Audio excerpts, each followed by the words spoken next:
This is Fred Beck from Fred Talks Fighting. I'm joined in Camden Boxing Gym today by Coach Daley. Daley, we had the Misfits 20 card on the past weekend. Was it quite nice watching on TV rather than being there in person? Quite nice just to be able to chillax and see all the fights. Yeah, I'm like that anyway. I prefer to watch it at home in my own environment where I can have the TV nice and loud. So yeah, it was good to just sit back and relax and watch an entertaining show. I remember coming down to the gym last time and you saying that you're only going to tune in because of Wade. I take it you probably tuned in because of a few other fights on the card. Obviously, Sami Hamed. I know you had the Afghan Dan loyalty. Clifton Mitchell's son, Ty Mitchell as well. So it ended up being quite a decent card in the end. But we'll start with Wade though. Break down Wade's fight. Yeah, Wade, you're always breaking down everyone else's fights. I actually respect him for getting in the ring actually, because the way he breaks down fights, me and him we get on well because we talk about boxing in the same way, in a similar way. But he's brave to get in the ring because of the way he breaks down other fighters. To pros, I'll be down in a minute, yeah? To pros, to influencers. Now he put himself in the firing line. And I think he done amazing, you know? I knew that he would come out and box like that. I knew that he would have good IQ, decent IQ. Use the jab and know how to set up his shots and move around the ring. So, yeah, respect to Wade. He was finding that right hand. Messiah Warrior. This is what I'm saying. Messiah Warrior, it's all right to have your hand low, but it's about understanding when to keep it up and knowing about range and footwork and all that kind of stuff. And because he's inexperienced, I think Wade capitalized on that by throwing the right hand over the top all the time and catching him flush. So overall, I think a great performance. There's some things he can work on, as in throwing more variations of jabs and putting his shots together more rather than just single right hand. But again, that's all to do with experience. It takes a long time to get to that point when you start boxing as an adult. Like Kenny struggled with letting his hands go.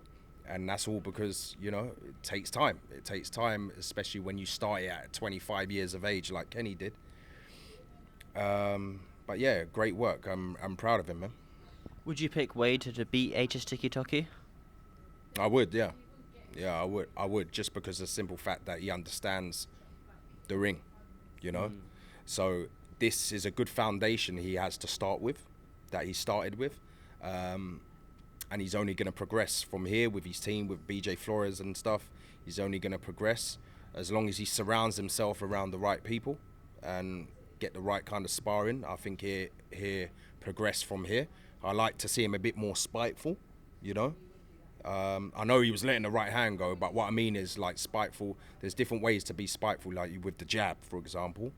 You know, throwing that jab and actually licking your lips at the fact that you can see someone crumbling and breaking down in front of you from a jab. But yeah, overall, I think he done well. And is he going to carry on? Yes. Yeah. Okay. Especially, boxing is a very addictive sport, and especially when you win in such fashion as well, it makes you even more motivated, I always think. Yeah, and he slowed down towards the end, his conditioning, but I think that's just to do with the bright lights, you know. It's one thing sparring, but there's another thing having a first fight in front of a packed arena, bright lights, taking that ring walk. You got the nerves, you got the adrenaline, your legs feel a bit jelly, you know what I mean? And it takes a lot out of you. People don't understand. It takes a lot out of you having all those feelings running through your body. So you have to be extra conditioned to be able to deal with that, and also have the experience. And once he gets the experience, then it'd be second nature. No, certainly. Wade did a good job. I was very pleased with Wade. I was also a little bit nervous, but no, Wade got it done. Moving up the card, Afghan Dan and Little T. They kind of stole the show on Fight Week in terms of the trash talk and the history and how real the beef was. What are your thoughts on that fight? I love seeing when he's got a very skill-based match-made fight. We got two 50-50 fighters, not much experience. It's a very evenly matched fight. Now, to me, that's what influencer boxing is. Like, I had my 15-year-old son watching the show with me, and he was laughing his head off at that fight. I was laughing my head off, and it was very entertaining. You had, they didn't have a clue what they were doing, but they knew how to spin around. They knew how to throw backhands. You had a dislocated shoulder. Did you see the backhand land? I think Yeah. Afghan Dan threw on Little T. Yeah, that's what I'm saying. It was hilarious. It was funny. But that's what I'm saying. You got that side of influencer boxing where, you know, they've got limited amount of training because they're just chucking themselves in there. Like me personally, I couldn't train, just go in someone's corner with someone that's just had that kind of experience, just like that, just for money. I will need to train them for a certain length of time before they get in there, so they don't make themselves look like idiots. But at the same time, to me, that's what influencer boxing is. And I'm just glad, you know, Misfits have started to bring this Misfits Pro and stuff like that, because you've got that side of influencer boxing, but you got the other side of boxing like Ty Mitchell and, you know, Anthony Taylor, Idris Virgo and all that, where their skill set is obviously much higher because they've got way more experience. It's a little bit for everyone, you know. Got the pro people who want to come watch, and then also kind of the younger audience for Afghan Dan and Little T. And then next on the show we had KSI opponent being announced, Wayne Bridge. Your thoughts on this? Yeah, I have to be honest. I know I coach Deji, and I know that's his brother, and I like KSI. There's nothing against KSI, but I just think he's better than that. If I don't say what I'm saying now, I'm saying it because I know he's better than that kind of level. I don't know if it's because his mind's more in the music these days, so he doesn't really want to entertain, you know, like a more high level fight. I know there's a story there with Wayne Bridge, you know, the John Terry thing and all that kind of stuff. But as you can see, he done an announcement. He done a little thing, didn't he, saying I'm not going to do it anymore because of that stuff that happened in the ring. And I'm glad, actually, because I don't want to see him getting in with someone that level when I know he's much better than that. I prefer him to fight like, if they're on a path, them two, to fight each other, him and Jake Paul, and if they finally going to get it over the line, then if I was him, I'd just be like, you know what? I'm going to show everyone what I can do against Nate Diaz or Masvidal or Mike Perry. I'm not saying that KSI has to go out there and fight an undefeated pro boxer. I understand you need someone with a name as well that is going to grab people's attention. But have someone that's going to be there and challenge him, you know, and ultimately the end goal is for him to come out on top and come through it and win it. And that gives him experience, more experience as well, because that's what you need. You need the experience. You need to be put in situations where you're being tested. So in his mind, when it comes to Jake Paul, he can annihilate Jake Paul much easier. And he's not going to do that by fighting Wayne Bridge. Do you know what I mean? It is an odd situation. I know that it's not actually Mams, it's KSI's coaches who pick KSI's opponents. But it's still, I find it quite strange, to be fair, Wayne Bridge.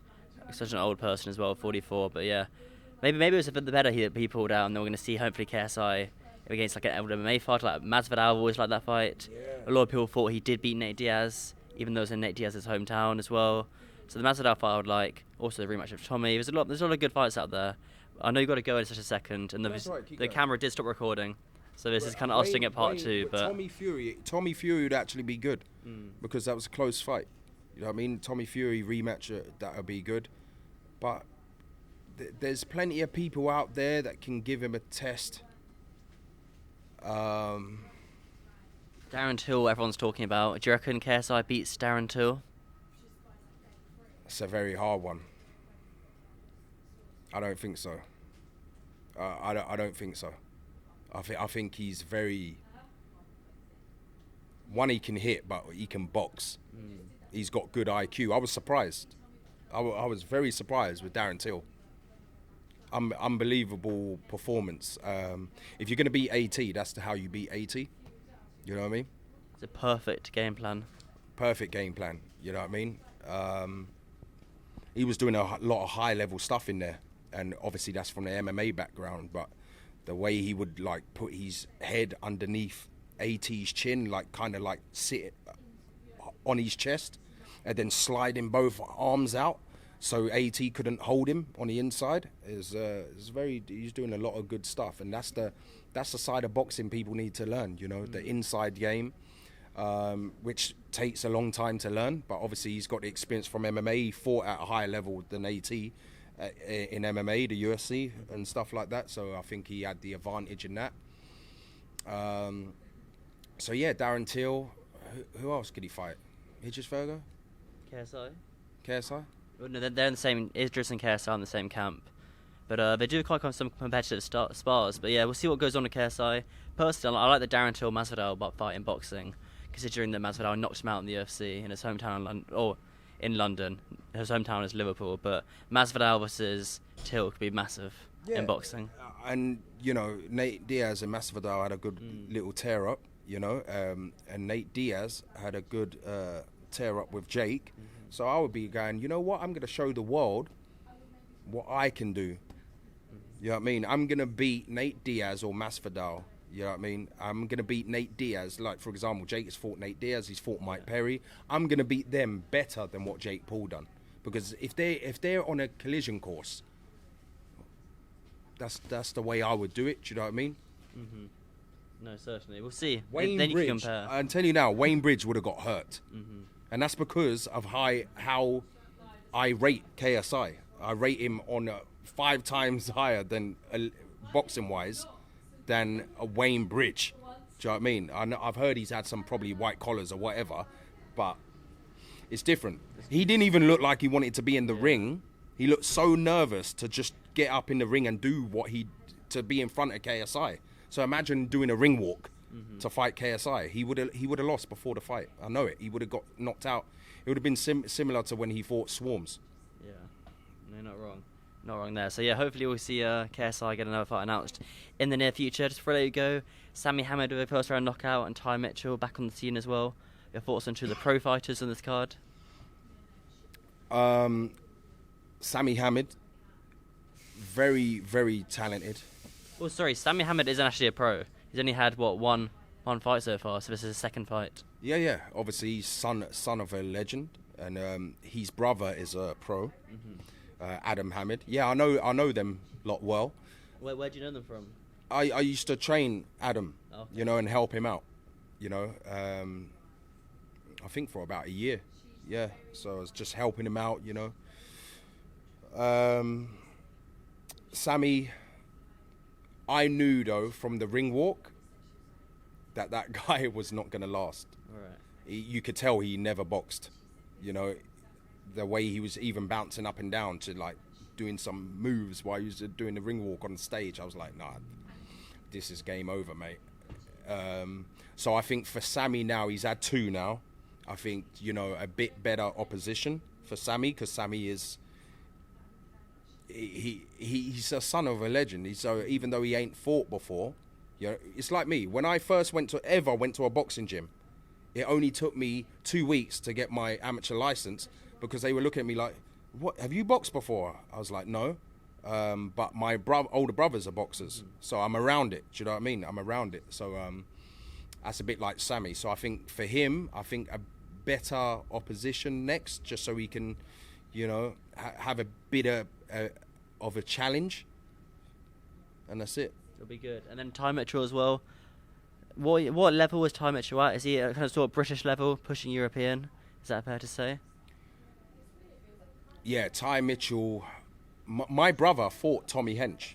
Oh, really? My older brother. Last year, I think it was. Okay. Did he win? Yeah, he won. He knocked him down, I think, twice in that fight. So yeah, that's what I'm saying. Actually, it's weird, isn't it? My older brother used to fight. He should be on those pro Misfits fights. You know what I mean? He beat Tommy Hench. Do you know what I mean? So he should have a little rumble. If Idris Virgo needs an opponent, you know what I mean? I can't understand Idris Virgo as well. He got in the ring and told Ty Mitchell, have 3 more fights. Like, what? But Ty Mitchell saying, no, I'll fight you next. So why would he need 3 more fights? And he goes, oh, you can't even make the weight anyway. But what weight is Idris Virgo? I'm not sure. I think he's light heavy. If he's light heavy, then that's 79 kilos, yeah? Ty Mitchell fight against Tommy Hench, I think, was 80. So why would he need to... Why wouldn't he be able to make the weight?